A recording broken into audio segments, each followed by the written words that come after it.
CRIF presenta la entrevista en línea con William Meléndez.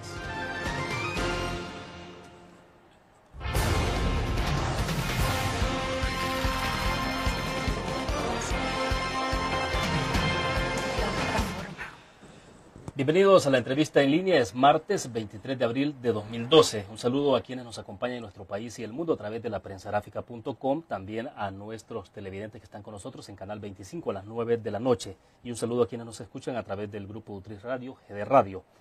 Este martes conversaremos de los resultados del Foro Económico Mundial que se desarrolló la semana pasada, del 16 al 18, en Puerto Vallarta, México. Un encuentro que de alguna manera fue marcado por temas coyunturales, como la expropiación de una empresa española radicada en Argentina.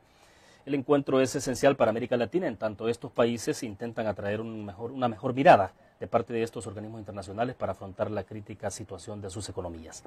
Para conversar de estos temas nos acompaña en nuestros estudios Marisol Argueta. Ella es la directora para América Latina en el Foro Económico Mundial FEM, una fundación sin fines de lucro con sede en Ginebra, Suiza. El foro congrega a los principales líderes empresariales, políticos internacionales y periodistas e intelectuales selectos para analizar los problemas más acuciantes que enfrenta el mundo. Les recuerdo a ustedes también que Marisol Argueta fue ministra de Relaciones Exteriores de nuestro país acá en El Salvador. Marisol, bienvenida, es un gusto. Gracias, William, un gusto estar de nuevo contigo. Bueno, Marisol, entonces ya 2 años en la dirección, ¿no? Estoy ya hace 2 años a cargo de la región latinoamericana en el Foro Económico Mundial. ¿Y qué tal la experiencia? Excelente, William, he aprendido muchísimo. Ahora mi enfoque es más relacionado al diálogo multisectorial, mucho contacto con los principales líderes empresariales de la región y líderes internacionales. He tenido oportunidad también de desarrollar buenas relaciones con las principales ONGs en el mundo y exponerme a una variedad de temas que son apremiantes en el mundo y que son muy relevantes para América Latina. Y siempre con mi corazón aquí en El Salvador, por supuesto. Claro. Marisol, cuando comenzaba, bueno, en la parte introductoria mencionaba un poco de en qué consiste el Foro Económico Mundial FEM, pero bueno, creo que es importante de viva voz saber un poco más allá de esto, qué es, o sea, qué importancia tiene, por ejemplo, el resultado de estas deliberaciones que se han desarrollado la semana pasada en Puerto Vallarta. Somos una organización sin fines de lucro, de alcance global, que tiene 42 años de existir y aglutina a los principales líderes empresariales del mundo, a los directores ejecutivos de las grandes empresas mundiales o de las empresas regionales o de las empresas que de alguna manera tienen modelos de negocios que tienen un impacto en alguna industria. Reunimos también a los principales líderes de opinión, a los líderes de gobiernos, a las ONGs, y a los académicos, científicos y a todas aquellas personalidades que mueven el mundo. Nuestra reunión principal es la de Davos, el Foro Económico Mundial que se realiza en enero cada año en los Alpes suizos y que de allí derivan muchas de las políticas financieras y de las políticas que mueven a los países del G20. Este año tuvimos como un invitado especial al presidente Felipe Calderón de México, que preside el G20, que agrupa a las 20 economías más importantes del mundo, y trabajamos con el gobierno de México desde diciembre del año pasado en la creación de 8 grupos de trabajo del B20, el Business 20.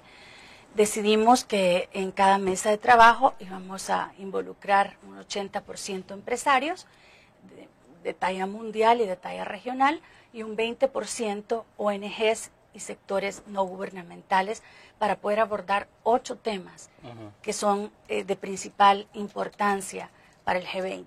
Estos temas van desde el tema de la seguridad alimentaria, al desarrollo verde, de la inclusión financiera, el de la tecnología y la innovación, el tema del empleo, el tema de la transparencia, el tema del comercio y las inversiones, y se creó también una nueva mesa para poder dar continuidad a los mandatos que los presidentes dan y a las políticas que los presidentes del G20 definen, porque no tiene una secretaría el G20.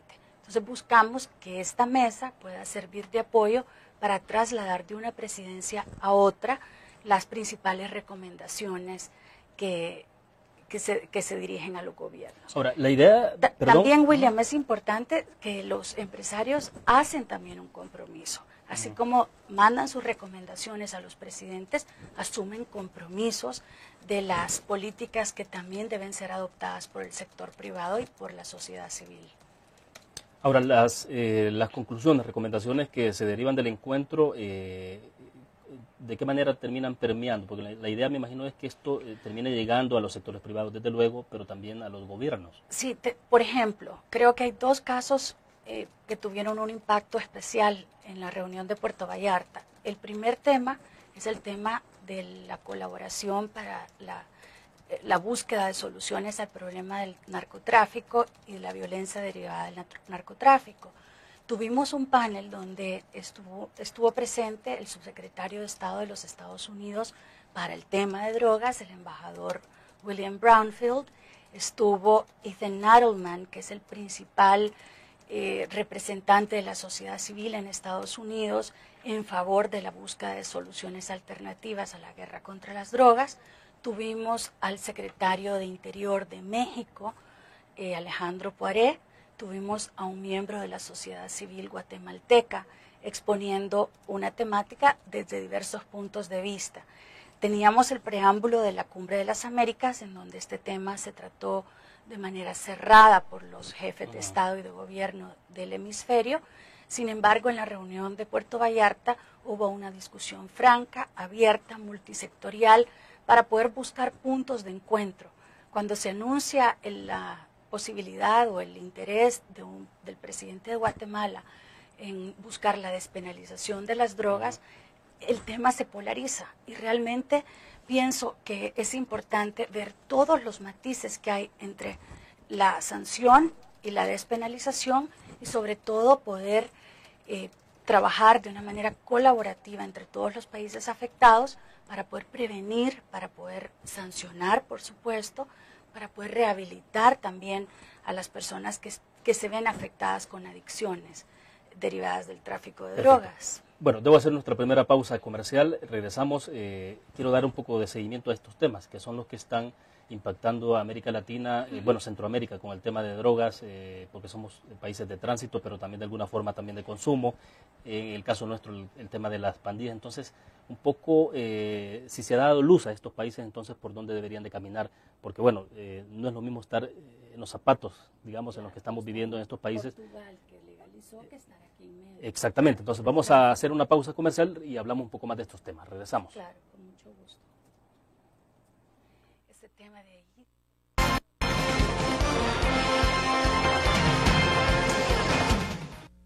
¿Qué te parece si este año alcanzas tus metas? Construyes tu futuro. Enfrentas nuevos retos sin más preocupaciones. Cuenta con nosotros para lograr todas tus aspiraciones. Los créditos de la Agrícola te acompañan para que puedas crecer hasta donde te lo has propuesto. Solicítalos al 2210-9800 en bancoagricola.com o en agencias. Banco Agrícola.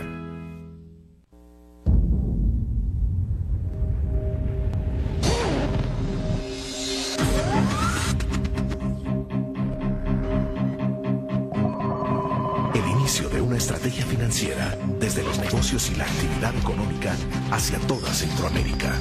El Economista Regional, una revista especializada donde encuentras el panorama empresarial y los principales movimientos financieros. El Economista, el modelo regional de información económica.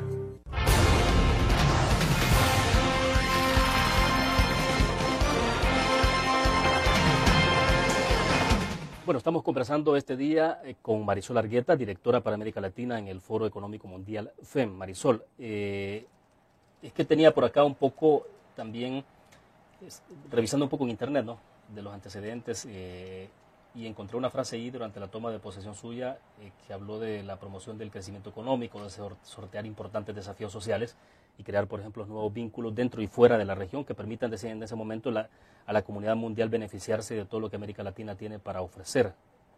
Pero bueno, estamos hablando del caso ya concreto de América Latina. ¿Cómo se ve entonces desde estos foros estas problemáticas de estos países? La idea, me imagino yo, es tratar de dar un poco de luces, de que se encuentren respuestas a los problemas para dar soluciones. Abrir un diálogo, William. abrir un diálogo abierto, franco, que incluya a todos los sectores de la sociedad, porque cada sector tiene una perspectiva distinta y es importante buscar soluciones que puedan dar respuesta a las preocupaciones que cada sector tiene. Pero trasciende a, digamos, estas respuestas a respuestas muy focalizadas. En el caso que comentaba sobre drogas, lo que queremos es propiciar la creación de un grupo de trabajo para que se pueda analizar el tema y que puedan buscarse soluciones que sean adaptables a cada uno de los países. Pienso que es importante ver este problema como un problema grave. Los costos de seguridad vuelven al país menos competitivo y no digamos el impacto que esto tiene en nuestra sociedad en el día a día que vivimos con los problemas como la extorsión, el secuestro, como problemas de los homicidios y la violencia que nos afectan muchísimo como sociedad. Pero este es un tema que creo que va a evolucionar, es un tema que yo espero pueda encontrarse en un proceso que pueda ir tomando una ruta positiva para responder a esa necesidad. Marisol, respecto de este tema de narcotráfico, por ejemplo, algunos días atrás, una reunión que hubo a nivel centroamericano, hubo un tema que prácticamente me parece que hizo una especie de parteaguas o terminó haciendo una especie de división, y fue la propuesta que introdujo el presidente de Guatemala de decir, bueno, despenalicemos entonces el tema de las drogas, y eso generó un poco, casi prácticamente convirtió dos bloques, algunos países a favor, otros en contra, pero sin definirlo tan claro, pero hubo esa discusión. No sé si este tipo de enfoques se terminó trasladando en ese tipo de deliberaciones, o cómo hacer entonces ante propuestas muy concretas que hay, que a algunos quizás no les pueda gustar decir despenalicemos, pero son salidas. Yo creo que la despenalización, como decía al principio, es una alternativa bastante contraria, totalmente contraria a la política que hemos tenido en Centroamérica de la guerra contra las drogas. Y al hablar de la despenalización se polariza el diálogo. Pero para mí es importante, y lo conversé con el presidente Otto Pérez Molina en Puerto Vallarta, que puedan más bien buscarse soluciones intermedias, que puedan analizarse todas las alternativas, que puedan haber medidas de prevención, que puedan haber medidas de sanción, que pueda considerarse la despenalización quizás en algunos casos en donde pueda tener un impacto para reducir el costo, que el beneficio, la ganancia que le produce a los narcotraficantes, y que puedan darse también medidas de rehabilitación y de readaptación de las personas que han estado involucradas en estos problemas. En algunos países como Suiza y Portugal este se ve como un problema de salud y existen políticas públicas en materia de salud para poder atender las consecuencias que tiene esto en la sociedad. Claro, el enfoque que hay en Europa es un enfoque muy distinto al que puede haber en Centroamérica, donde somos una zona de tránsito de drogas. Creo que Estados Unidos tiene un rol importantísimo que jugar. De hecho, el presidente Obama ya anunció la toma de medidas administrativas para poder controlar mejor el tráfico de armas que de Estados Unidos viene a la región mesoamericana. Ya hay algunas medidas administrativas que también están dando en los Estados Unidos, siendo este el principal mercado de destino, de donde se demanda la droga. Así que yo pienso que si hay posibilidad de encontrar una solución a este problema, debe ser con un enfoque multidimensional e involucrando a todos los países, desde Estados Unidos hasta Colombia y los otros países productores de drogas. Pero vamos, no se hace, digamos, no se apartan ese tipo de propuestas por muy radicales que sean, por muy, no sé si de avanzada o por muy atrevida, digámoslo así. O sea, no se apartan, William. Están en la mesa. Hay que escucharlas, hay que considerarlas, y el escuchar opiniones contrastantes también ayudan a buscar soluciones que puedan ser intermedias. Creo que mucho es parte de la solución es poder escuchar y poder encontrar fórmulas que permitan solucionar problemas, no con posiciones radicales, sino que con soluciones intermedias. Ahora, Marisol, ¿cómo se...? Y el presidente Otto Pérez Molina lo que me comentó personalmente es que lo que busca es abrir ese diálogo, que él no está cerrado de una manera total a una solución, sino que entiende que el problema de la región es como el problema del globo, que si se empuja de un lado se empeora en el otro y salta por el otro lado. Entonces, más bien lo que él me comentó es estar satisfecho de poder abrir un diálogo con los principales actores, y le repito, tuvimos a 2 representantes del más alto nivel en este tema, uno del gobierno de Estados Unidos y el otro de la sociedad civil. Perfecto, vamos a otra pausa comercial, regresamos.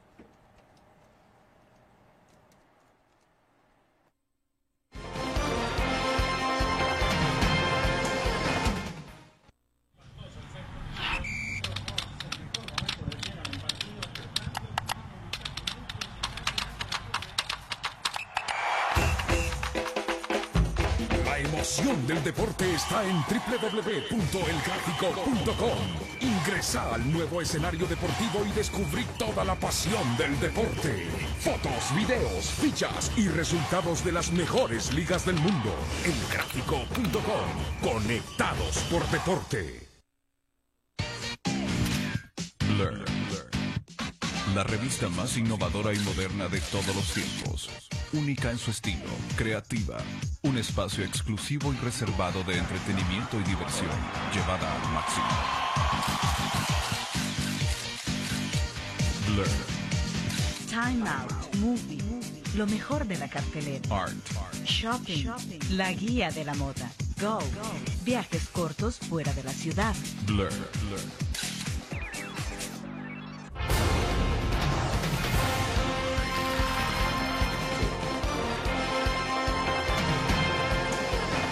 Bueno, quiero retomar un poco lo que de alguna manera decíamos, Marisol, bueno, del planteamiento que usted hizo en su momento en la toma de posesión. Debo entender que fue esto cuando usted hablaba del promover el crecimiento económico, sortear importantes desafíos sociales y crear nuevos vínculos dentro y fuera de la región, decía, que permitan a la comunidad mundial beneficiarse de todo lo que América Latina tiene para ofrecer.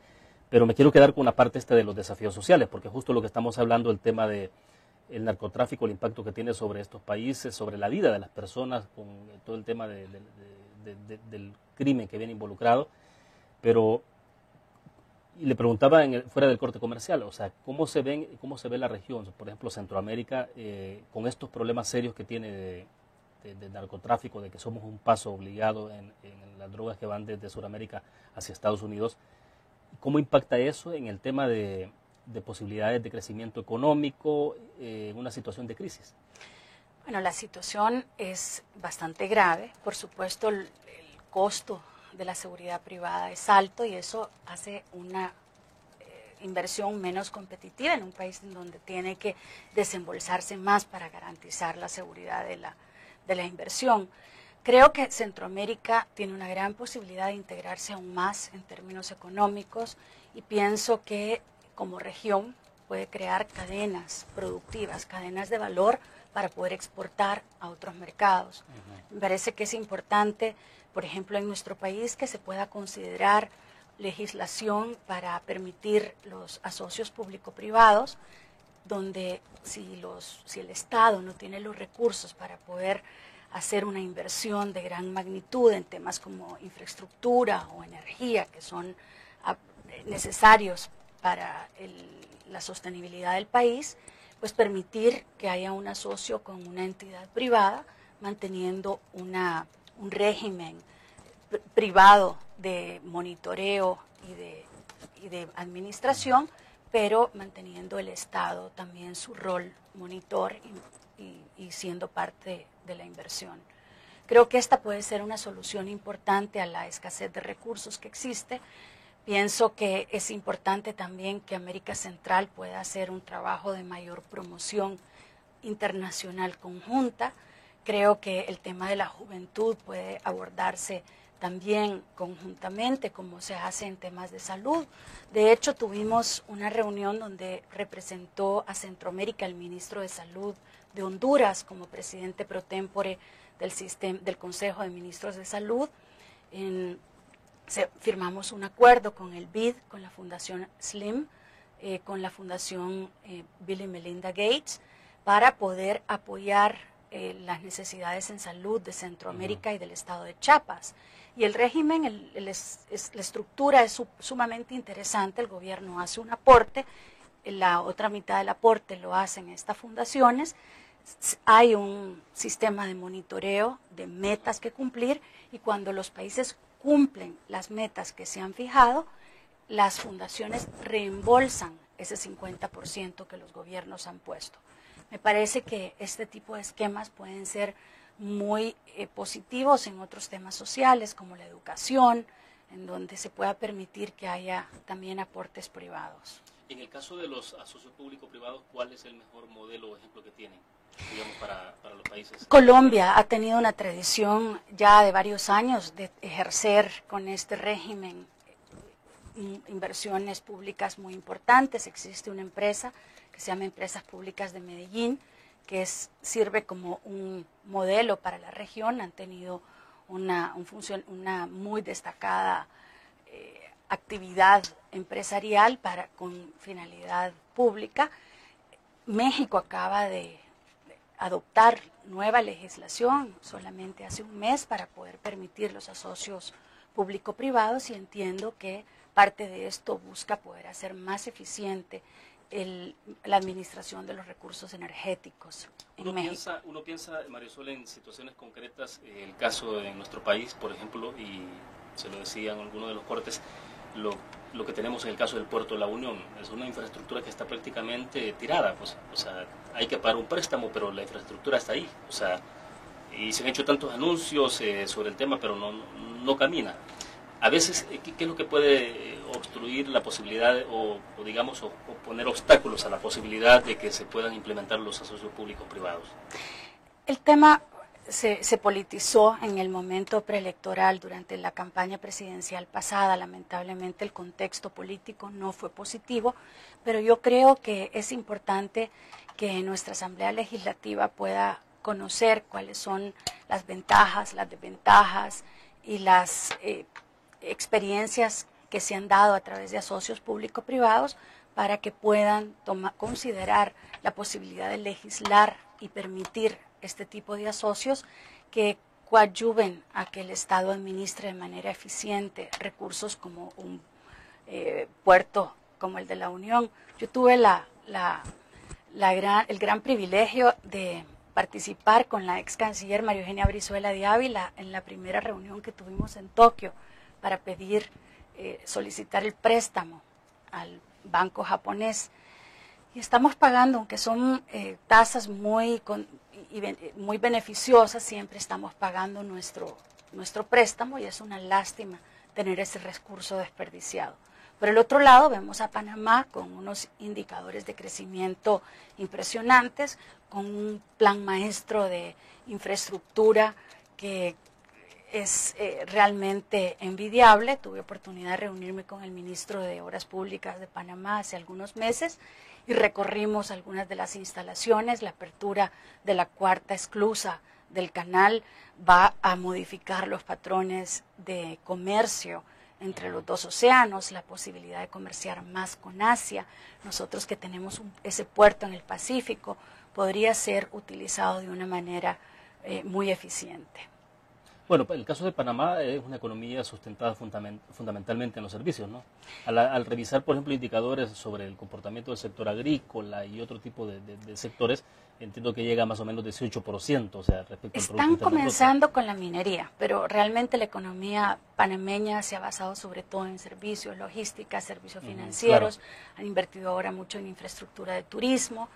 Y la verdad que la importancia geopolítica estratégica del Canal de Panamá es una gran ventaja. Pero estando tan cerca de Panamá, nosotros podríamos también aprovechar más nuestro puerto para comerciar con Asia, para abrir espacios para los cruceros. Yo he visto que se han hecho esfuerzos importantes en la Secretaría de Turismo de El Salvador para que nuestro puerto sea utilizado para fines turísticos también, pero creo que puede hacerse muchísimo más. Ya, vamos a hacer una pausa comercial. Cuando regresemos me gustaría saber si lo que encuentran los países o lo que se sugiere del foro son recetas para cada país o de qué manera, qué se les dice por ejemplo, sobre cómo enfrentar cada país la situación de crisis económica mundial.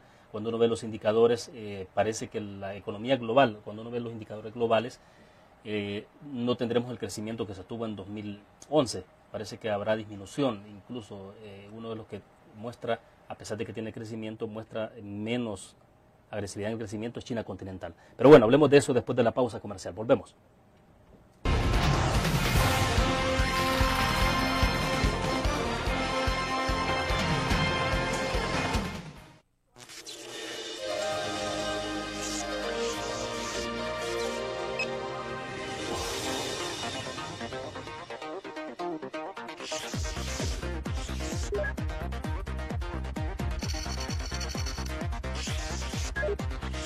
Estimulamos tus sentidos para que leas, veas, escuches e interactúes con la verdad. LPG Multimedia.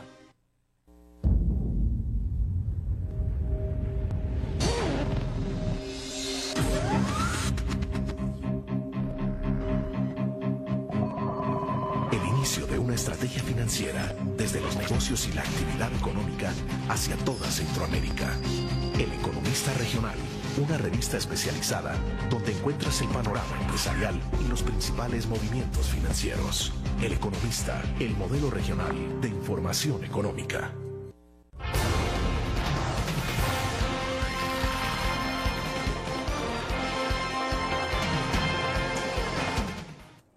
Bueno, Marisol, la inquietud era entonces sobre el tema de si lo que deriva de estos encuentros, de estos foros mundiales, son recetas. ¿Qué es lo que se puede esperar? Es decir, ¿cómo se aborda? Centroamérica, yo insisto en Centroamérica porque como región, no El Salvador específicamente, pero ¿qué es lo que se le dice? O un poco hay toda una discusión, pues participan los actores también y los demás países, por ejemplo, los europeos. Pero ¿qué es lo que se da? Realmente nosotros no damos recetas. Lo que hacemos es traer a los principales actores, a las personas que definen la realidad mundial, a que dialoguen abiertamente y cada participante hace su propio diagnóstico de lo que está ocurriendo en el mundo y adapta medidas o adopta políticas para poder entender cómo puede una tendencia mundial afectar. Hablabas del desaceleramiento de la economía china, que es por hoy el más importante, el más grande consumidor de productos, sobre todo materias primas y otros commodities de la región, y mucho de la estabilidad de crecimiento sostenido que ha tenido América Latina se debe a esa gran demanda asiática de productos de materias primas y de productos agrícolas, minerales, metales. Y claro, el efecto de la crisis europea tiene también un impacto en China.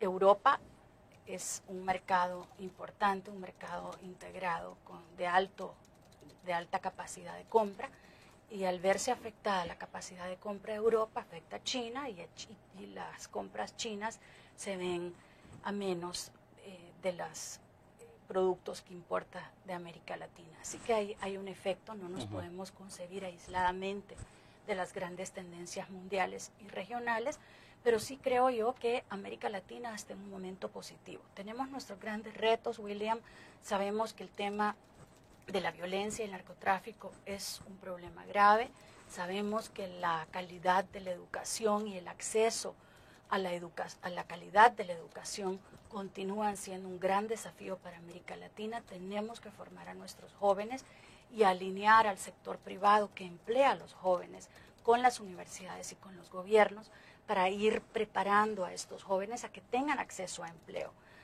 Sabemos también que necesitamos infraestructura más moderna y sabemos que necesitamos integrarnos más en cadenas de valor para poder comerciar más entre las economías en desarrollo. El 20% del comercio de América Latina es un comercio entre los países de la región, comparado con un 47% que se da en Asia y un 68% que se da entre los países europeos. Entonces tenemos un gran margen, ver a los mercados como el de Colombia, que es un mercado de 40 millones de personas, emergiendo como una economía estable, Perú, Chile, México ya no se diga, con un mercado de 110 millones y con un acuerdo que integra Centroamérica con México, pienso que hay muchas posibilidades de hacer cadenas productivas para exportar a estos grandes mercados. Ya el tema de las exportaciones a Asia, lo hemos conversado, Asia sigue siendo un gran consumidor y sería importante buscar ese tipo de mercados. En tema de servicios, vemos ahora por el alto valor del real y por la pujante economía que hay en Brasil, los brasileños están saliendo al mundo como grandes turistas por Europa, por Asia, se ven brasileños por todos lados, se ven rótulos en portugués. Creo que con la relación tan buena que hay con Brasil de nuestro gobierno, podríamos nosotros hacer un esfuerzo de atraer más turistas brasileños a El Salvador que tienen la capacidad de compra y sobre todo que aprovechan que su real, que su moneda nacional está bastante cara. Ahora, en la situación, en esta circunstancia de la crisis económica que viven algunos países, Europa, lo que está viviendo Grecia, Irlanda, España y otros países más, Francia, que puede estar en una situación complicada también, el hecho de no tener un vínculo tan fuerte económicamente hablando de estos países, me refiero más concretamente a El Salvador con Europa, da cierta ventaja. No, William, la Unión Europea y España han sido los principales donantes de cooperación internacional para El Salvador y para Centroamérica. Hemos visto que los recortes que el gobierno ha tomado en España para reducir el fondo de agua y para reducir el presupuesto de la Agencia Española de Cooperación debe hacernos reaccionar y tomar medidas proactivas.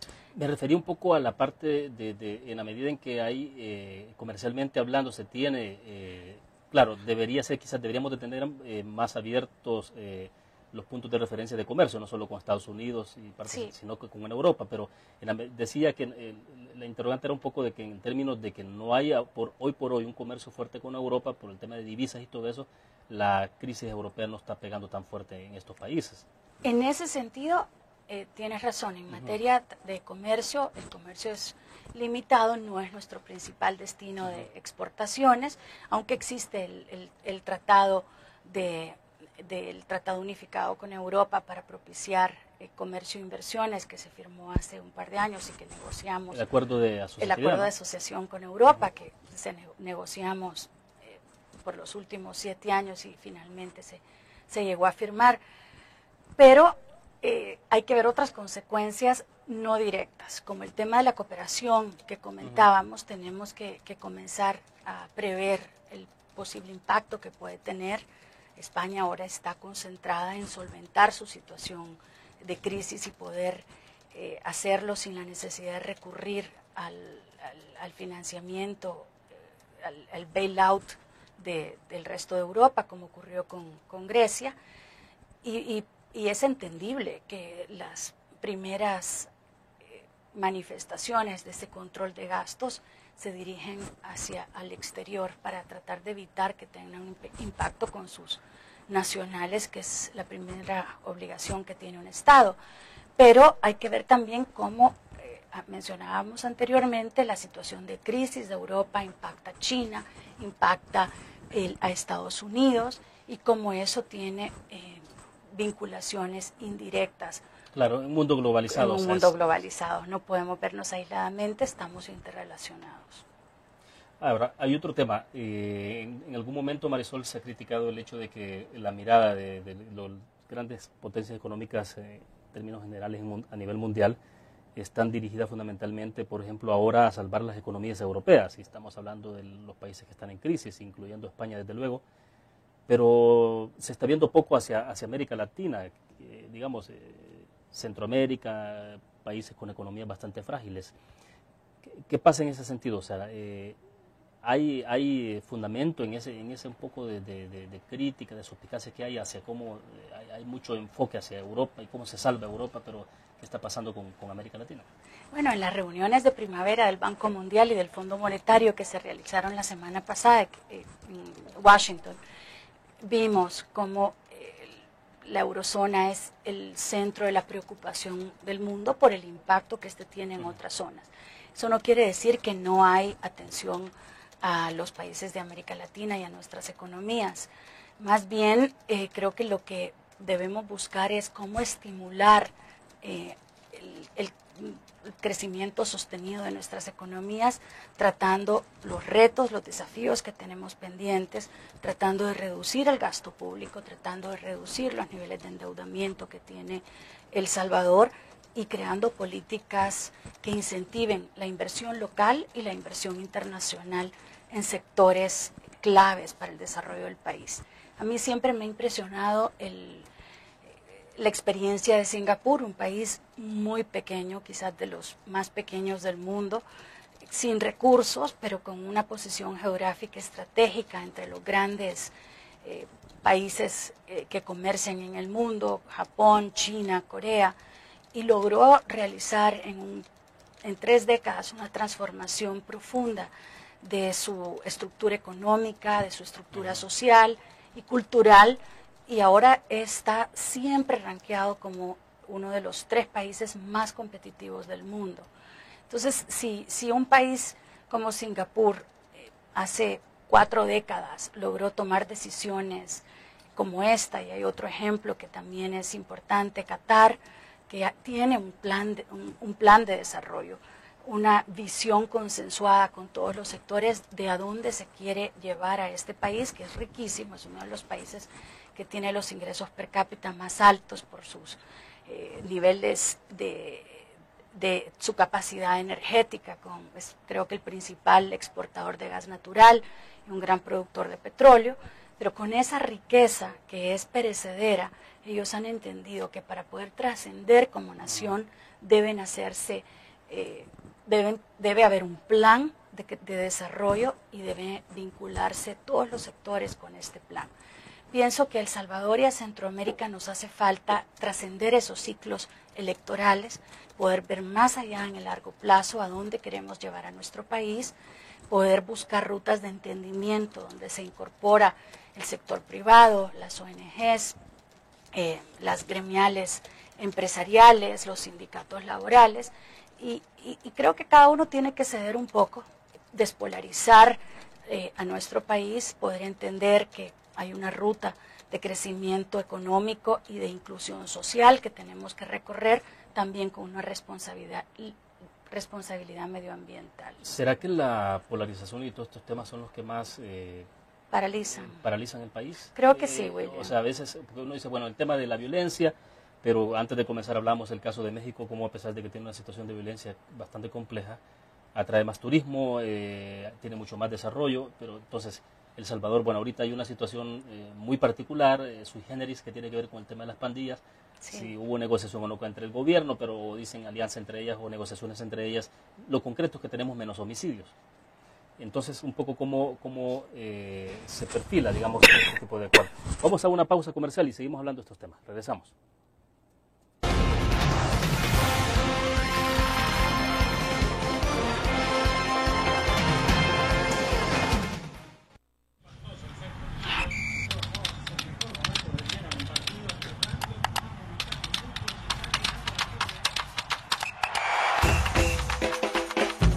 La emoción del deporte está en www.elgráfico.com. Ingresa al nuevo escenario deportivo y descubrí toda la pasión del deporte. Fotos, videos, fichas y resultados de las mejores ligas del mundo. Elgráfico.com. Conectados por deporte.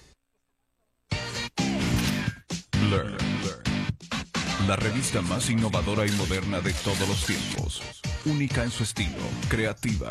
Un espacio exclusivo y reservado de entretenimiento y diversión, llevada al máximo. Blur. Time Out, Movie, lo mejor de la cartelera. Art. Shopping, la guía de la moda. Go, viajes cortos fuera de la ciudad. Blur.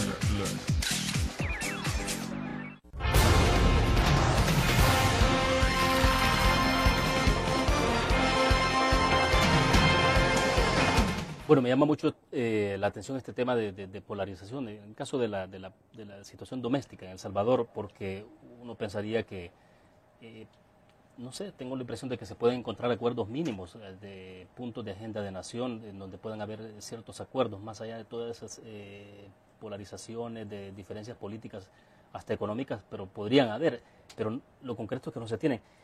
Entonces impacta mucho este tema puntual, Marisol. Pienso que sí, William, porque estamos siempre sujetos a los ciclos electorales, a no tener la certidumbre de largo plazo, cuando podríamos buscar entendimientos, dejando intereses sectoriales o intereses políticos de un lado y poder buscar un bien común en un centro donde todos tienen que ceder, pero también todos tienen que ganar. Me parece que eso fuera una gran apuesta al futuro del país. Pienso que los jóvenes, que son la mayoría de nuestra población, están pidiendo esa despolarización y están buscando soluciones de empleo, están buscando soluciones para tener estabilidad en nuestro país. Y creo que va a ser a una nueva generación de jóvenes líderes a los que les toque impulsar entendimientos de esta naturaleza y reformas que nos permitan que El Salvador pueda caminar con una visión clara hacia el futuro. Decía en el corte comercial, ¿cuándo vamos a reaccionar? Porque, bueno, ya está claro, tenemos un nivel de deuda. En algunos países el promedio que se establece de deuda es del 35%. Nosotros podemos andar 52-53% de deuda externa. Decíamos en el corte comercial, bueno, el Fondo Monetario en el caso del stand-by prácticamente no se tiene fondos de emergencia ante una eventualidad, ante una crisis. El Salvador no contaría con ese fondo, ¿no? Así es, la situación financiera en la que nos encontramos en este momento. Pienso que es importante poder abordar este tema con todos los sectores que se podrían ver afectados. Pero reitero, pienso que es importante y yo espero que la Asamblea Legislativa, donde están conformados y representados las diferentes visiones de nuestro país, con una nueva legislatura que trae mucha gente joven, tuvimos la experiencia de los candidatos independientes, creo que vamos caminando y fuera importante poder reconvocar a una entidad como lo fue la Comisión Nacional de Desarrollo, que analizó las tendencias y las falencias de nuestro país y pudo hacer recomendaciones independientes al gobierno para la realización de proyectos claves para el desarrollo del país, como la carretera longitudinal del norte, claro, que surgió de las recomendaciones de este grupo, la misma construcción del puerto de la Unión nació de este grupo, y quizás la Comisión Económica y Social que ha formado el presidente pueda dar pasos en este sentido. Bueno, la Comisión Nacional de Desarrollo que fue desarticulada prácticamente, ¿no? Sí, y que lamentablemente, porque contaba con gente muy valiosa, de diferentes sectores y con diferentes ideologías, y logró darle al país recomendaciones que se han traducido en proyectos claves para nuestro desarrollo. Bueno, sin duda alguna hay que poner barbas en remojo, como decimos, porque estaba leyendo unos datos ayer, la consultora PricewaterhouseCoopers hace poco hizo una encuesta con directores ejecutivos de empresas, conocidos como CEOs, y el 48% de los entrevistados consideraban que la economía mundial se deprimirá aún más durante los próximos 12 meses, es decir, lo que estamos ya transcurriendo. O sea, esa es la realidad con la que nos estamos enfrentando. Depende, porque vemos los casos de Panamá, por ejemplo, los casos de Perú, los casos de Colombia, que son economías emergentes con niveles de crecimiento que se van a mantener. Estamos viendo el gran auge de Brasil en el mundo y de todo el bloque de los BRICS, que continúan teniendo tendencias muy positivas en su desarrollo económico. Brasil creo que ha logrado muchísimo con sus programas de subsidio focalizados con los más pobres, para poder sacar a más de 40 millones de brasileños de la pobreza, crear una masa crítica de clase media con poder adquisitivo. Y pienso que bueno, efectivamente, en el caso de Brasil, la clase media es la que más ha crecido. La clase media ha crecido enormemente, exacto, en parte por programas como los que inició el presidente Lula de Bolsa Familia, donde se han replicado en otros países, subsidiando a las familias más pobres a cambio de que puedan mantener a sus hijos inscritos en las escuelas y que puedan tener controles de salud preventivos. Creo que hay mucho por hacer. Tuve oportunidad de conversar con el presidente de una de las empresas financieras más importantes del mundo y me comentaba que ve en América Latina un gran potencial, que está interesado en los microseguros, donde pueda irse dando a las pequeñas empresas y a los individuos que están fuera del sector formal alternativas también para tener una seguridad de salud y de vida. Creo que hay en América Latina, más bien en general, se está viendo como una región en ascenso, como una región de oportunidades.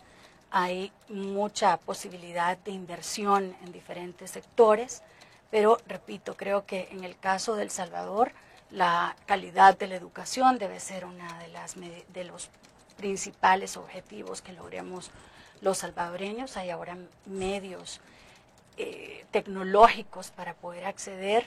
Hay empresas que se dedican en su parte de responsabilidad social a contribuir al acceso de la educación para los sectores rurales y poder dar calidad de la educación. Bueno, pero todo esto pasa también por hacer diagnósticos que permitan establecer qué es lo que está demandando el mercado, ¿no? Porque en este país hay una discusión de qué perfil de profesionales son los que queremos. Y debo entender que por las encuestas que se han hecho, lo que más se tienen, por ejemplo, son abogados. Yo una de ellas. Sí, pero entonces pero ¿es eso lo que el país está demandando en este momento, por ejemplo? No, William, entonces, creo que el mercado está saturado. ¿Cómo orientar, ¿no? Para, de acuerdo a la demanda del mercado, también tener esos perfiles de profesionales? Si uno piensa en el caso del puerto de La Unión, volviendo al ejemplo, donde se instaló un Megatec, o sea, una buena iniciativa, sí, ¿no? Como la que se tiene en Chalatenango o Cabañas. Sí, sí. Pero el punto es que los Megatecs han formado profesionales con técnicos, con el perfil de lo que podía requerir el puerto de La Unión, pero resulta que el puerto de La Unión está parado. Debo entender que a estas alturas, por ejemplo, hay jóvenes que se graduaron del Megatec de La Unión y que prácticamente emigraron hacia Estados Unidos. O sea, preparamos mano de obra de alguna forma calificada y se fueron para Estados Unidos. Hay una fuga de talentos y por eso es importante que esté alineado el gobierno con sus políticas de educación, los empresarios que demandan el tipo de mano de obra o de servicios y también el sector académico, las universidades o las escuelas técnicas que puedan preparar personas para las demandas actuales. Por el contrario, se da el caso de los call centers que estuvieron muy interesados en invertir en El Salvador y simplemente ya no existía posibilidad de emplear a más salvadoreños porque ya no habían salvadoreños que hablaran bien el inglés. Exacto. Como era requerido. Entonces, es bien importante alinear esto, es bien importante darle a los jóvenes también oportunidades o mentorías para que puedan prepararse en espacios laborales. El tema de las pasantías o interinatos también es una tendencia que se está estimulando para poder promover más empleo entre los jóvenes y creo que son medidas que se están ya dando en varias sociedades y que nosotros podríamos también adaptarlas a El Salvador. Perfecto, vamos a otra pausa comercial, regresamos.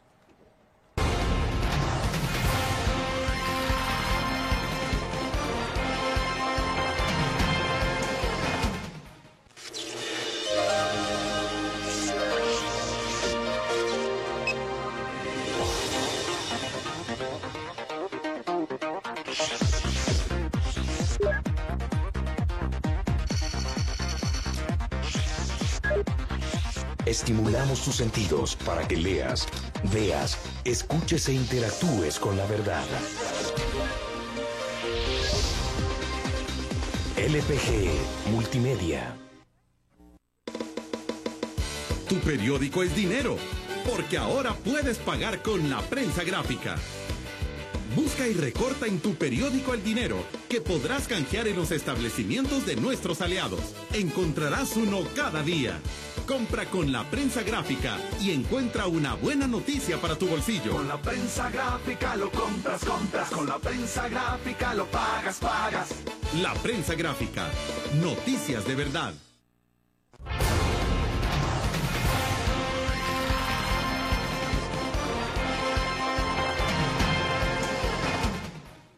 Bueno, estamos al cierre de la entrevista en línea, nos quedan unos 4 o 5 minutos. Había un tema que me interesaba y bueno, hablamos del caso de cómo está creciendo China continental y todo esto, pero ¿cómo debería ver la región, América Latina o Centroamérica, por ejemplo, Marisol, en las relaciones comerciales con China continental? O sea, ¿qué hacer en medio de estas circunstancias especiales? Bueno, ya hay una iniciativa latinoamericana liderada por México, Colombia, Perú y Chile, que es la iniciativa Alianza Pacífico. Entiendo que se han sumado Costa Rica y Panamá y lo que buscan es establecer vínculos estrechos para poder, entre los países, para poder comerciar más eficientemente con Asia. Creo que sería interesante el poder explorar la posibilidad de unirnos a esa iniciativa y poder buscar alternativas de mercado. Parte de lo que ha salvado a América Latina de la situación de crisis en Europa y en Estados Unidos ha sido justamente la diversificación de los mercados, sobre todo a los asiáticos. Y yo creo que la India es también un país que nos representa un gran potencial. La India para el 2050 va a ser el país más poblado del mundo. Son una democracia, son un país muy preparado, tiene niveles de educación muy altos, altos niveles de tecnología y está haciendo mucho en innovación para poder desarrollar más equidad en la sociedad, para poder promover más inclusión social. Tienen el manejo de agua, la potabilización de agua a precios muy bajos, tienen las tabletas de computadoras a precios Exacto. también muy accesibles.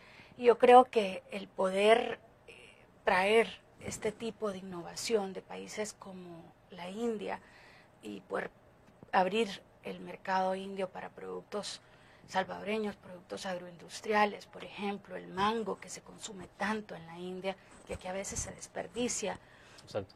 En nuestros países, tiene un gran potencial. Creo que es de ver al mundo, no vernos en sí mismos, no ver solamente las fronteras delimitadas en Centroamérica y Estados Unidos, sino que ver ampliamente en el mundo donde existen esas posibilidades y, por supuesto, buscar regulaciones que permitan que ese tipo de inversión y ese tipo de comercio sea eficiente, sea de bajo costo, Es decir, y que pueda podemos ser rentable. podemos ver oportunidades en medio de esto entonces.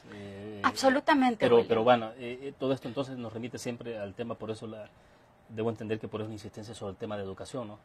O sea, exactamente. Pienso que el tema de la educación, pero hay personas que no tienen la capacidad para desarrollarse académicamente. Entonces hay que darles las alternativas, las herramientas para que puedan desarrollarse técnicamente. Existe una gran posibilidad de crear, ahora sobre todo con tecnología, hubs de trabajo en El Salvador que dé servicios a otras latitudes. A mí me impresionó en Bangalore, en India, ver cómo todas las lecturas de los rayos X que se hacían en Estados Unidos durante el día eran leídos por radiólogos en la India y los diagnósticos eran enviados en lo que Estados Unidos dormía, India trabajaba y sobre la noche mandaba los diagnósticos. Al día siguiente ya había en los pacientes americanos un diagnóstico hecho en la India. En Estados Unidos tomaban la radiografía del paciente, los transferían, me imagino, vía internet inmediatamente simultáneo a la India. Así es. Para que ellos hicieran las lecturas. Se hacían las lecturas en la India y en la mañana ya tenían las lecturas. Ya Eso se está haciendo en este momento. Eso se sigue haciendo y creo que podríamos nosotros encontrar ese tipo de iniciativas para poder promover más empleo en El Salvador sin limitarnos a nuestro territorio nacional. Porque me imagino que finalmente al paso que vamos, el tema de la migración hacia Estados Unidos como una opción ante la situación económica de las familias tendrá su tope también, o sea, esto no será eterno. Bueno, creo que en la medida en que no hayan oportunidades económicas en el país, va a ser una reacción natural de nuestros compatriotas el buscar oportunidades fuera del país. Pero las posibilidades ya de ingreso, de acceso al mercado norteamericano, o sea, se vuelven más difíciles, se vuelven más selectivos, buscan cierto tipo de de profesiones o cierto tipo de perfiles para legalmente aceptar a las personas que ingresan a Estados Unidos, y para nosotros es una fuga de talentos, porque es la gente más competitiva, la gente que tiene más capacidades la que busca salir del país. Bueno, perfecto, se nos agotó el tiempo. Agradecerle, Marisol, que estuvo con nosotros, sobre todo porque, bueno, sabemos que está de vacación. Sí, William, estoy en El Salvador de vacación, pero encantada de acompañarlos. Gracias por la oportunidad de dirigirme a tu audiencia y siempre a la orden. Perfecto. Bueno, solo quiero cerrar porque hay un comentario acá de Miguel Reyes que nos escribe desde Maryland, en Estados Unidos. Él dice: ¿el Foro Económico Mundial desarrolla algún plan o programa que incentive al gobierno y empresarios para insertarse de manera más competitiva? Bueno, justamente lo que hemos hablado ya en el pasado, ¿no? O sea, no creamos programas, pero sí tenemos un reporte anual de competitividad global que rankea a los países y que analiza los 12 pilares de la competitividad y arroja las mediciones en infraestructura, en mercado, en eficiencia laboral, eficiencia financiera. Entonces, algunos países lo utilizan como herramienta para tomar medidas que permitan atacar el síntoma donde se ve que hay deficiencias. Bueno, perfecto. Gracias, Marisol. Encantada, William. Encantada. Bueno, ponemos fin entonces a la entrevista en línea de este día. Nos vamos a ver mañana siempre a la misma hora. Gracias por su fiel sintonía.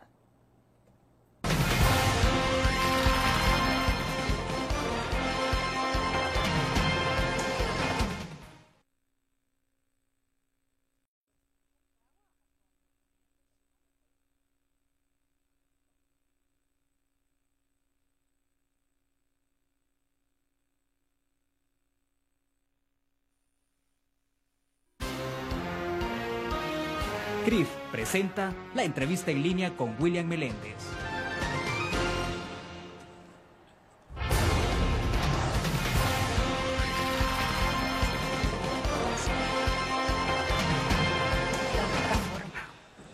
Bienvenidos a la entrevista en línea. Es martes 23 de abril de 2012. Un saludo a quienes nos acompañan en nuestro país y el mundo a través de la prensagráfica.com, también a nuestros televidentes que están con nosotros en Canal 25 a las 9 de la noche. Y un saludo a quienes nos escuchan a través del grupo Utris Radio, GD Radio.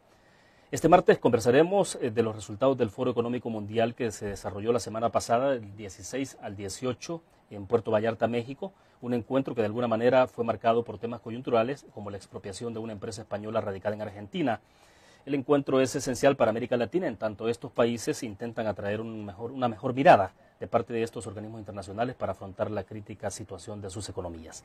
Para conversar de estos temas nos acompaña en nuestros estudios Marisol Argueta. Ella es la directora para América Latina en el Foro Económico Mundial FEM, una fundación sin fines de lucro con sede en Ginebra, Suiza. El foro congrega a los principales líderes empresariales, políticos internacionales y periodistas e intelectuales selectos para analizar los problemas más acuciantes que enfrenta el mundo. Que los presidentes dan y a las políticas que los presidentes del G20 definen, porque no tiene una secretaría el G20.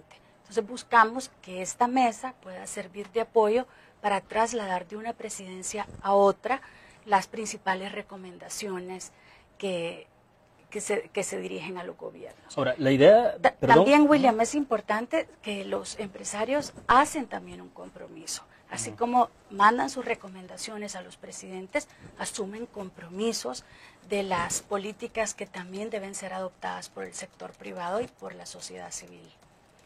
Ahora, las conclusiones, recomendaciones que se derivan del encuentro, ¿de qué manera terminan permeando? Porque la idea, me imagino, es que esto termine llegando a los sectores privados, desde luego, pero también a los gobiernos. Sí, por ejemplo, creo que hay dos casos que tuvieron un impacto especial en la reunión de Puerto Vallarta. El primer tema es el tema de la colaboración para la búsqueda de soluciones al problema del narcotráfico y de la violencia derivada del narcotráfico. Tuvimos un panel donde estuvo presente el subsecretario de Estado de los Estados Unidos para el tema de drogas, el embajador William Brownfield, estuvo Ethan Nadelman, que es el principal representante de la sociedad civil en Estados Unidos en favor de la búsqueda de soluciones alternativas a la guerra contra las drogas. Tuvimos al secretario de Interior de México, Alejandro Poiré. Tuvimos a un miembro de la sociedad civil guatemalteca, exponiendo una temática desde diversos puntos de vista. Teníamos el preámbulo de la Cumbre de las Américas, en donde este tema se trató de manera cerrada por los jefes de Estado y de Gobierno del hemisferio.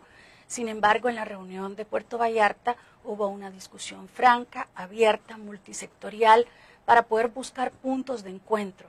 Cuando se anuncia la posibilidad o el interés del presidente de Guatemala en buscar la despenalización de las drogas, el tema se polariza y realmente pienso que es importante ver todos los matices que hay entre la sanción y la despenalización y sobre todo poder trabajar de una manera colaborativa entre todos los países afectados para poder prevenir, para poder sancionar, por supuesto, para poder rehabilitar también a las personas que se ven afectadas con adicciones derivadas del tráfico de drogas. Bueno, debo hacer nuestra primera pausa comercial. Regresamos. Quiero dar un poco de seguimiento a estos temas, que son los que están impactando a América Latina, bueno, Centroamérica con el tema de drogas, porque somos países de tránsito, pero también de alguna forma también de consumo. En el caso nuestro, el tema de las pandillas. Entonces, un poco, si se ha dado luz a estos países, entonces, ¿por dónde deberían de caminar? Porque, bueno, no es lo mismo estar en los zapatos, digamos, en los que estamos viviendo. Industria. Reunimos también a los principales líderes de opinión, a los líderes de gobiernos, a las ONGs, y a los académicos, científicos y a todas aquellas personalidades que mueven el mundo. Nuestra reunión principal es la de Davos, el Foro Económico Mundial que se realiza en enero cada año en los Alpes suizos y que de ahí derivan muchas de las políticas financieras y de las políticas que mueven a los países del G20. Este año tuvimos como un invitado especial al presidente Felipe Calderón de México, que preside el G20, que agrupa a las 20 economías más importantes del mundo, y trabajamos con el gobierno de México desde diciembre del año pasado en la creación de 8 grupos de trabajo del B20, el Business 20. Decidimos que en cada mesa de trabajo íbamos a involucrar un 80% empresarios, de talla mundial y de talla regional, y un 20% ONGs y sectores no gubernamentales para poder abordar 8 temas que son de principal importancia para el G20. Estos temas van desde el tema de la seguridad alimentaria, al desarrollo verde, el de la inclusión financiera, el de la tecnología y la innovación, el tema del empleo, el tema de la transparencia, el tema del comercio y las inversiones, y se creó también una nueva mesa para poder dar continuidad a los mandatos. Les recuerdo a ustedes también que Marisol Argueta fue ministra de Relaciones Exteriores de nuestro país acá en El Salvador. Marisol, bienvenida, es un gusto. Gracias, William, un gusto estar de nuevo contigo. Bueno, Marisol, entonces ya 2 años en la dirección, ¿no? Estoy ya hace 2 años a cargo de la región latinoamericana en el Foro Económico Mundial. ¿Y qué tal la experiencia? Excelente, William. He aprendido muchísimo. Ahora mi enfoque es más relacionado al diálogo multisectorial, mucho contacto con los principales líderes empresariales de la región y líderes internacionales. He tenido oportunidad también de desarrollar buenas relaciones con las principales ONGs en el mundo y exponerme a una variedad de temas que son apremiantes en el mundo y que son muy relevantes para América Latina. Y siempre con mi corazón aquí en El Salvador, por supuesto. Claro. Marisol, cuando comenzaba, bueno, en la parte introductoria mencionaba en qué de en qué consiste el Foro Económico Mundial FEM, pero bueno, creo que es importante de viva voz saber un poco más allá de esto, ¿qué es? O sea, ¿qué importancia tiene, por ejemplo, el resultado de estas deliberaciones que se han desarrollado la semana pasada en Puerto Vallarta? Somos una organización sin fines de lucro, de alcance global, que tiene 42 años de existir y aglutina a los principales líderes empresariales del mundo, a los directores ejecutivos de las grandes empresas mundiales o de las empresas regionales o de las empresas que de alguna manera tienen modelos de negocios que tienen un impacto en alguna